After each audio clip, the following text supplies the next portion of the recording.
Welcome, I'm Paul, this is Dave. Today I got 11 glitch in the matrix and supernatural stories for you. Meaty ones. Enjoy. Case file number 2058, written by Sebas Vizu. Her voice, her words, yet not her world. Myself and 3 other friends went to a concert at the biggest venue in Mexico City. One of my friends is a woman. This is important for the story. So the concert ended, and we agreed on a meetup point outside the venue so we could pick up a cab and leave together. There were about 100,000 people there, so we inevitably got separated. So we went to the meetup point. We waited for my friend for about 15 minutes when we started to get worried. So we started calling her phone. However, due to the sheer amount of people present at the venue that were all trying to make phone calls, the lines got congested and the calls won't go out or they won't be received. We started to get really worried. After another 10 minutes trying to call her, I got a call from her. She sounded extremely gloomy and sad. She said, "Hey Sebavisu, I'm alright, I'm already at my place, everything is okay." I got immediately freaked out as this was impossible. She lived 2 hours away and not even an hour had gone by. We get super freaked out and try to call her and start flagging some cops down because, being in Mexico City, I thought she had been kidnapped. Then 30 seconds after the call, she comes out of the crowd looking as chilled as she could possibly look. I yelled at her, telling her what the hell was wrong with her, etc., etc. The thing is, she looked so surprised at this. She denies having made any phone calls. She tried, but couldn't get a signal. We didn't believe her, so we looked at her phone and there was no record of the call having been made. After this, I took my phone to show her the call, and there was no record of the call having been received either. To this day, I have no idea what happened, because the voice on the other end of the phone was hers, and she knew details about me and my name. Case file number 2059, written by Icy Mammoth 3821. Persimmons High, Ladder to the Sky. My boyfriend was coming over, so I got the stepladder out and picked persimmons from the tree. It was my first time picking persimmons from the tree this season.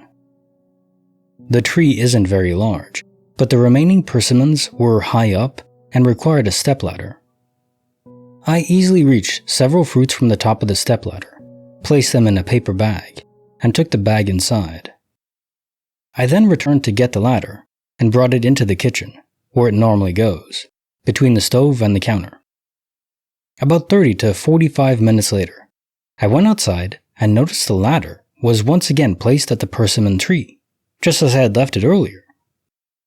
I found it odd and coincidental that someone had placed it in the exact same position. There was no one around, and the only reason to use the ladder there was to pick persimmons, as there was nothing else to do with it in that spot.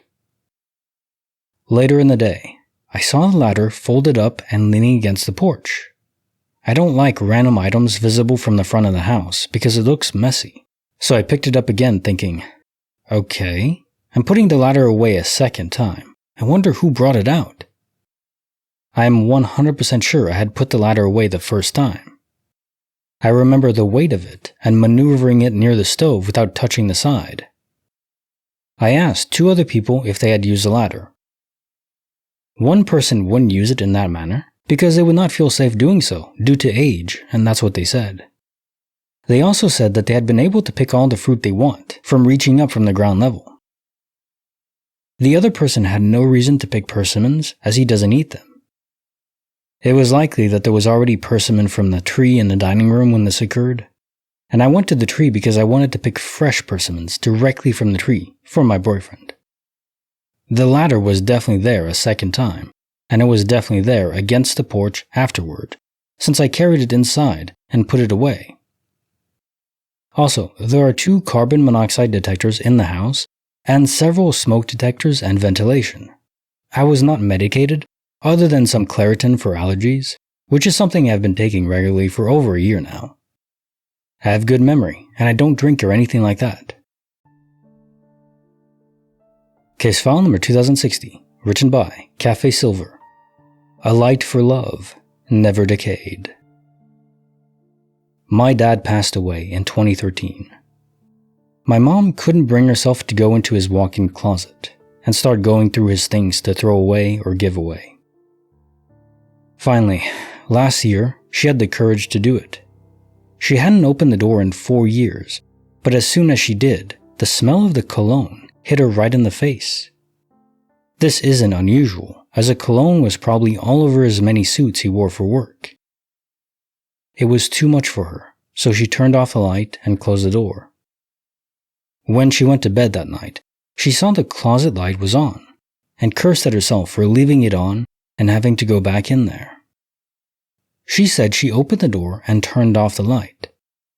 Later that night, she got up to go to the bathroom and the closet light was on again. It freaked her out because she swears she turned it off twice now. She turned it off again. That day, when she got home from work, the light was on again. It freaked her out so much that she unscrewed the light bulb. I'm not so sure that she wasn't unconsciously leaving the light on, so she could have an excuse to go in there to smell my dad's scent, without the pain of the reminder that he's gone. As far as I know, the light bulb is still unscrewed, and she hasn't been back in there since. My wife and I were visiting her last month.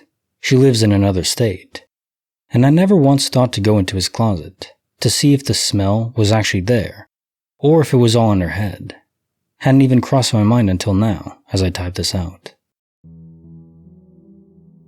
Case file number 2061, written by SpareBaker3807. Supermarket surprise, Josh in disguise. There's this guy in my town, let's call him Josh. I have known Josh since we were like 15 or so. We are 30 plus now. He has an IT degree from a university and has a comfortable white-collar job. So last year I went to the Lidl supermarket during daytime, so I was not dreaming. Lidl, L-I-D-L, is a popular supermarket where I live. I always do my groceries there. I come from a small country in Central Eastern Europe. So I was in the market and I saw Josh working there. He wore a t-shirt with the logo, like all workers do. I recognized him. Then we looked at each other in the eye and said hello. He acted as if he knew who I was. I was convinced that was Josh. He looked exactly like Josh. I was even thinking to myself, why is this guy working here? He has an IT degree. That was the only time when I saw Josh, or his doppelganger, in the market. And I go there a lot, sometimes multiple times a month. I never saw the Josh-looking guy work there anymore. Then, a couple months later, I met the real Josh, and asked him about his job at Lidl, and he was like, what the hell are you talking about? I never worked there. He did not look like he was lying. And why would he lie anyway? We were on good terms. If that wasn't Josh, then why did he look exactly like Josh? Why did he say hello to me if he wasn't Josh and didn't know me? Why did I see him work there only once and never again? I have no idea. Case file number 2062, written by El Tosira. Music and Moonlight, a night of terror, where fear transcends. So, just a few important points of note here to set the stage for what is to come. I used to love just sitting on a swing in my backyard at night and listening to music. It was, and still is really, very cathartic because I live basically right on the edge of a fairly large and densely wooded area. Also, my best friend B lived 2 houses down from me and went running every single night, rain, snow, sleet, sick, whatever. I could probably count on one hand the amount of days he hasn't gone running over the past 10 years or so. There isn't any wildlife where I live that I'm really nervous about, aside from bobcats or maybe black bears or coyotes, but all of those avoid people. And I've never heard of someone seeing a bear where I'm from. Also, I make it a point to try to work through things as rationally as possible. And I also make it a point for myself to try to not freak out about random creepy stuff, because I hate feeling afraid or helpless, and there's always an explanation. Anyways, one night, just like any other night, around maybe 10 p.m. or so. I decided to go sit on the swing. I gathered my jacket, headphones, and a beer, and walked outside. Immediately upon stepping into my driveway, I got this really weird feeling, like I was being watched. Thinking nothing of it, because it was nighttime, and it was probably just my primitive brain, I turned the corner by the edge of the house and started walking back towards the swing set. Every step I took, that uneasy feeling got stronger and stronger, until it had almost reached a panicky level. I could feel it in my stomach. My body suddenly felt very cold, and at that point, I accepted mentally that I was alarmed about something. However, I still rationalized it as my primitive brain just doing its job. The weird thing is, as I got closer to the swings, I started getting more and more nervous than I already was. I reflexively started walking slower, to the point that eventually, I came to a complete stop about 10 feet away and, accepting that something felt really weird, began to look around and at the woods. Something was seriously wrong. It felt different outside than ever before. Now, I'm a pretty big guy and athletic. I say that to emphasize that I was in no way concerned about a person walking out of the woods. Absolute worst case scenario, I feel comfortable asserting that I'd be able to outrun 95% of people, and that's if I couldn't physically best them. I just say that to emphasize that the possibility of there being some dude hanging out in my backyard and hurting me wasn't even on my radar. Also, there are no recorded confirmed black bear attacks where I'm from, and chances are high that I'd survive a black bear and/or bobcat attack, barring freak circumstances. And like I mentioned earlier, there haven't been any bears seen in my town that I know of, and I feel like it would take a really scared rabbit or hungry bobcat or coyote to just randomly come out of the woods to attack a person. To bundle all this up, I wasn't really concerned about any wildlife or humans. Additionally, I kind of go out of my way to make it a point to not be afraid of stuff, even when I am. Like, the concept of being afraid scares me more than most things. So I work pretty hard at suppressing that. Anyways, I tried to force the weirdness out of my mind, but as I settled down into the swing, I was afraid, nevertheless. I had no idea why or of what, and I was trying to suppress it, but I knew deep down I was petrified. Something was seriously freaking wrong. Now, usually, I'll swing for like an hour or so, maybe going through 20 or 25 songs. And obviously, I jam out, so I turn the volume all the way up, and I kinda just zone out and daydream. So I swung through one song, pausing the music every once in a while to listen to the night, which I never do. I literally got through one song, stop and go, and the feeling just kept getting stronger. It wasn't the normal hair standing up on the back of your neck scared. It literally felt like there was this overwhelming, malicious presence that was just heavy in the air itself. I swear I could almost feel it pressing down on me, from all around. It felt hateful, and I never use the word because I think it's been cheapened by religious fanatics, but it was evil. There's no way around it. Something bad, really bad was there. Something was really, really freaking wrong. So I got up and turned to swing facing the woods, which I never used to do, because my friend B would sneak up on me from the front yard sometimes if I did that. I got through maybe half of the next song, and somehow this feeling had continued to get stronger. It felt urgent. I've read in books descriptions like bone-chillingly terrifying, and too scared to move, and I always kind of shrugged it off as hyperbole. I certainly had never experienced anything even close to that until that night. I was freaking terrified, like I can't even properly verbalize this feeling. I swear to God, I could feel it in my bones and my muscles. I was literally shivering. I've never been worried like that before. I'm a person. I reign supreme of all the animals. But in that moment, it hit me like an epiphany. I felt like prey. I couldn't see anything bad out there. I couldn't hear anything, smell anything. But I was completely and utterly horrified beyond all rationality, like almost on the brink of tears. I didn't know why and I couldn't rationalize it, so I tried to just go on with what I was doing like nothing was up, but it just kept getting worse. The only way I can think to describe it is heavier, heavier, and heavier, like a weight pressing down on you, crushing you. You know those videos of the mice shaking with terror before they're eaten by a snake or a cat? That's probably the closest description to what I looked like and felt like. I turned my music off and just sat, beer forgotten, looking around and at the woods, searching. Desperately searching for anything that could explain how I felt, so I could just write it off as a stupid overreaction on my part. Just completely stock still except my head, refusing to surrender to my baser instincts, despite everything in me telling me to run. It was a warm summer night and I was freezing. I know how corny that sounds, but I swear. I think about this moment several times a week, and it was years ago. I could feel it all the way to my bones, and my stomach was a knot of ice. It was seriously the strangest feeling I've ever had. I could just feel this sense of impending doom, and also this utterly malicious presence. It was like a panic attack, mixed with that stomach-dropping feeling, when you know something bad happened to you, but you don't know what. Mixed with when you hear something in the house that you know had to be a person, but your family hadn't said anything about coming to the house that night. It was all those feelings combined, and with the feeling that you're being watched. Like that feeling you get when you know someone doesn't like you, but you don't know why. It was all those feelings combined with raw terror and all amplified like 100 times. I've never been more scared in my life. I literally couldn't take it anymore. Physically, I just couldn't take it.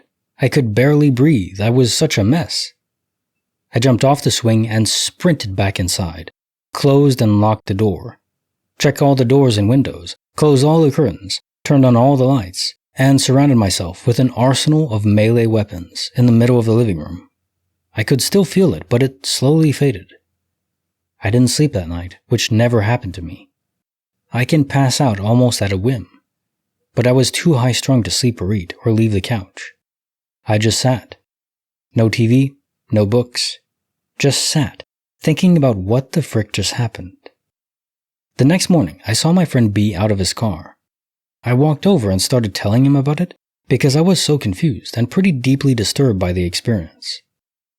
Even after that long story, I don't feel like I've conveyed how bizarre and terrifying it actually was.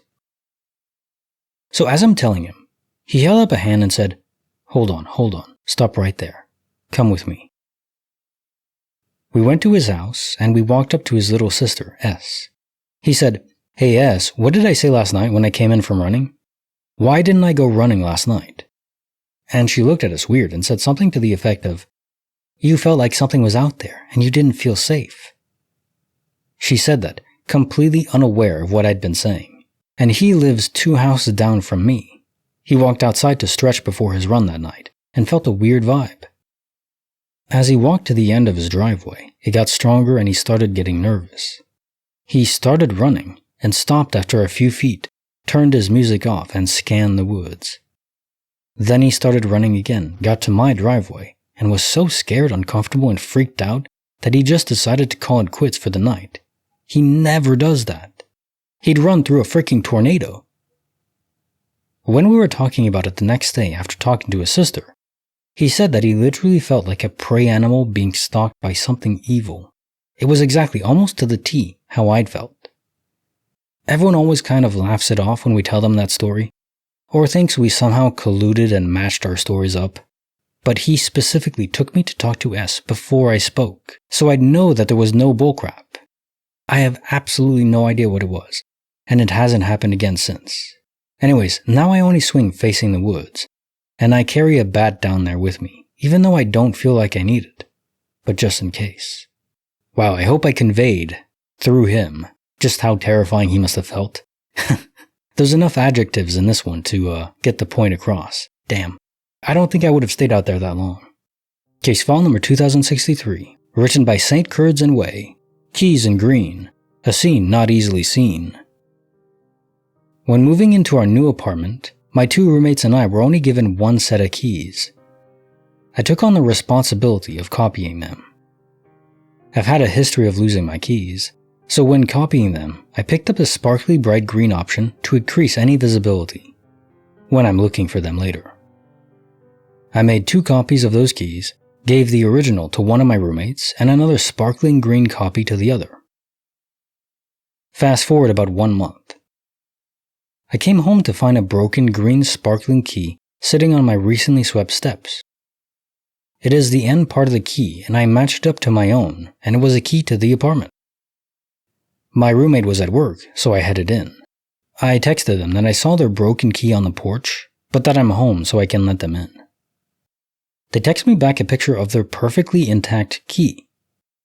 My only explanation is that the previous tenant had the same taste in keys as me, but the fact it was sitting in the center of my clean steps still confuses me. Case file number 2064, written by Lane Boy. In dreams I floated, through night I heard, a room of future, a life deferred. Basically, when I was 6, I lived in a small house, and I can remember the decorations vividly. I had 2 bionicles on my shelf, a drawer, a closet, blue and green covers, glowing stars on my ceiling, and a window on the wall to the right of my bed. My family had no intent on moving, that's important. One night, I had an indescribable, horrific nightmare that really shook me up. I would have a recurring dream. The dream was that I uncontrollably floated slowly to the speaker in my drawer, and as soon as I reached it, I would suddenly be floating in darkness. I would hear a whisper I could never make out, then I would wake up. The same exact sequence occurred for a while, maybe a week. On the last day that it happened, it was different. Instead, I was in a completely different room.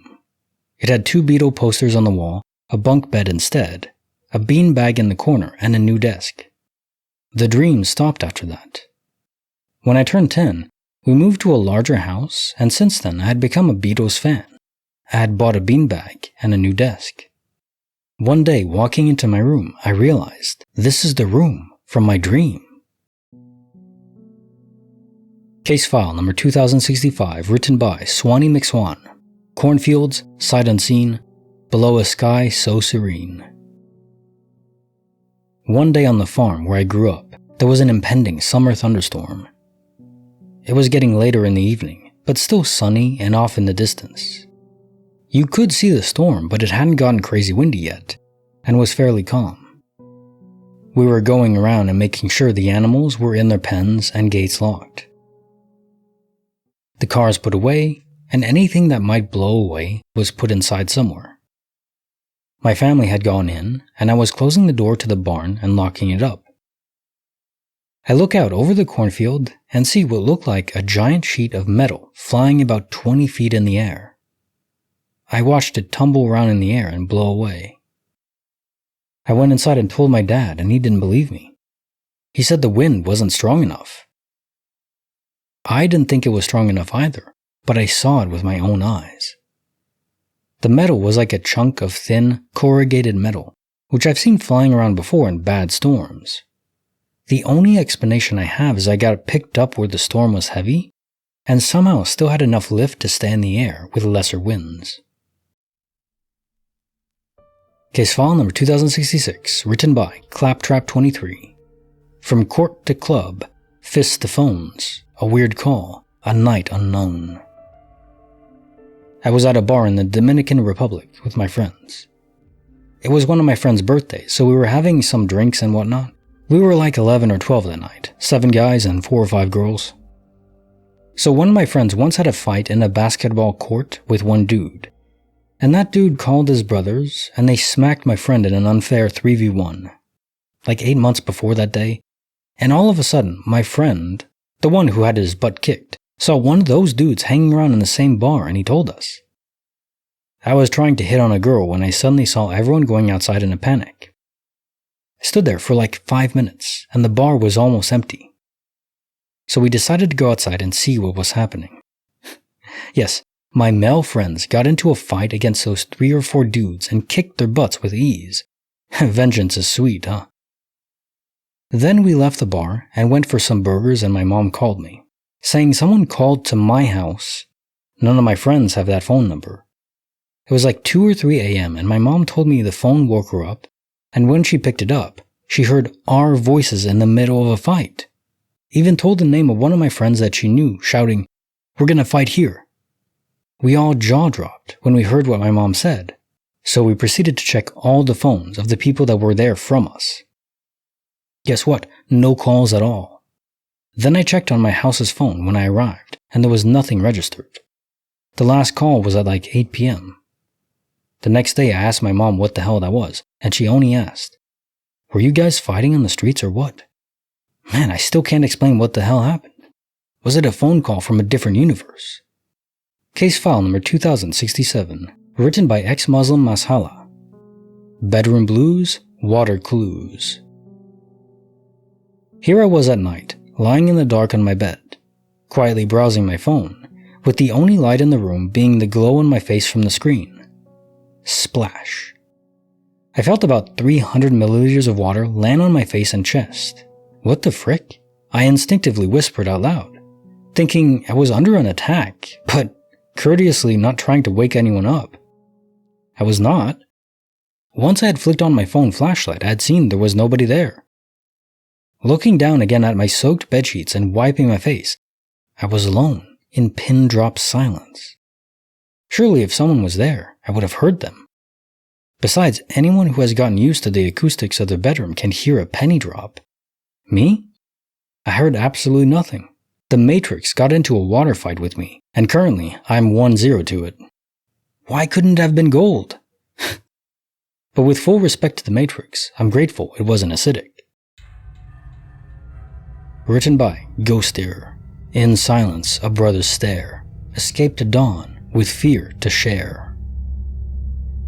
My family was staying at my grandmother's house one summer, cleaning up and getting it ready for sale after she passed. I don't remember exactly why, but my brother and I were there by ourselves. It was late at night, and we were out smoking in the garage. In this garage, there was a door to the cellar, right next to the kitchen door. At some point I noticed my brother is just staring at the cellar door, not saying anything, just staring down intensely at it. I look over and notice the cellar light is on, and under the crack in the door you can see shadows like something is moving in there, but there's no sound. Without a word, we both got up and walked out of the garage, butt backwards, hopped in the truck and burned off. Left the garage light on, door open, everything. Didn't even bother to put on shoes. Adrenaline was pumping so hard, I pulled over once we were far enough away from the house, and ended up driving around for a good hour until we had talked ourselves down, enough to go back to the house. When we got back, everything was as we left it, including the cellar light. And after about 20 minutes of getting our nerves together, we finally decided to go turn it off. The light switch is a pull cord about halfway down the staircase. I grabbed a small hatchet, and my brother, a tire iron, and we burst open that cellar door like a freaking SWAT team. I opened the door and my brother bum rushes all the way to the bottom. We figured someone must have gotten in there. After checking the locks on the outer cellar door, we decided we were just being paranoid. I went out first to have a smoke and waited for my brother at the door. He gets halfway up the stairs and pulls the cord on the light, and all of a sudden, it feels like it did earlier. The cellar goes pitch black the moment he pulls the cord, dark enough where I can't even see him, even though he's only a few feet away from the stairs. And the light from the garage should be enough to see that far. He bolts up the stairs so fast he's tripping over himself. We slam the freaking door so hard it makes my ears ring, and hold it shut for what seems like an hour, too scared to let go of it and let whatever the frick might be down there out. Eventually, we let go of the door and bum rushed into the kitchen, locking the door behind us. After that, we both go through the house, turning on all the lights and making damn sure all the windows and doors are locked. We decide to both sleep in the living room, leaving all of the lights on. We turn on the TV and start watching the news. Only channels that came in were the news channel and some Spanish channel, and I fall asleep. Sometime later, my brother wakes me up, saying that he's been hearing noises and can't sleep. I tell him it's just a house, not believing it myself, or something on TV, and that he should try to sleep.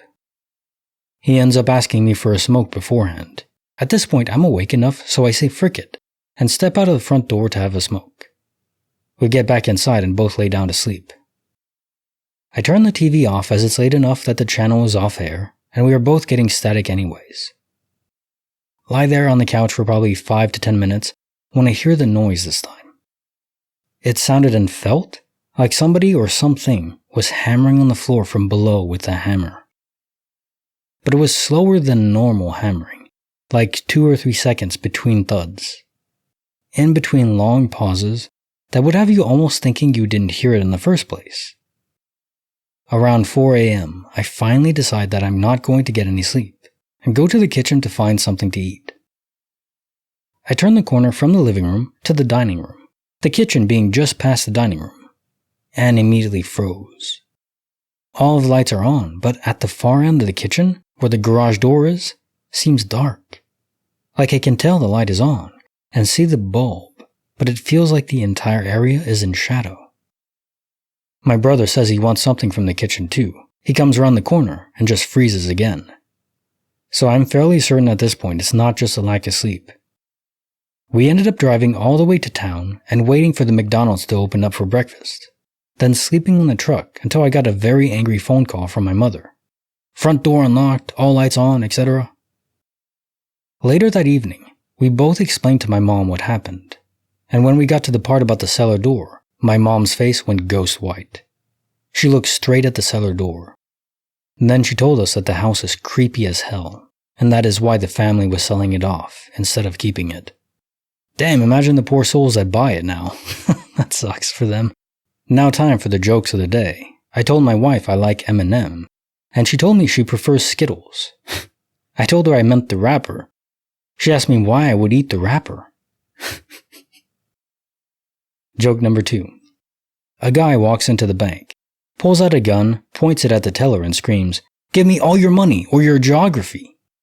The teller replies, "Don't you mean history?" The robber says, "Don't change the subject." Joke number 3. I was walking down the street this morning, and I was hit by a violin, then a clarinet, and then a French horn. I think it was an orchestrated attack. Joke number 4. I saw a brunette walking her dogs. I asked, "What are your dogs' names?" She said, "Calvin and Klein." Isn't that a brand of underwear? Exactly. They're boxers. Nice one. Joke number 5. My wife insists the Bible is placed next to our bed whenever we make love. This ensures we do it by the book. A very holy activity indeed. Like the video, subscribe, hit the bell. Kinetic Symphony signing off.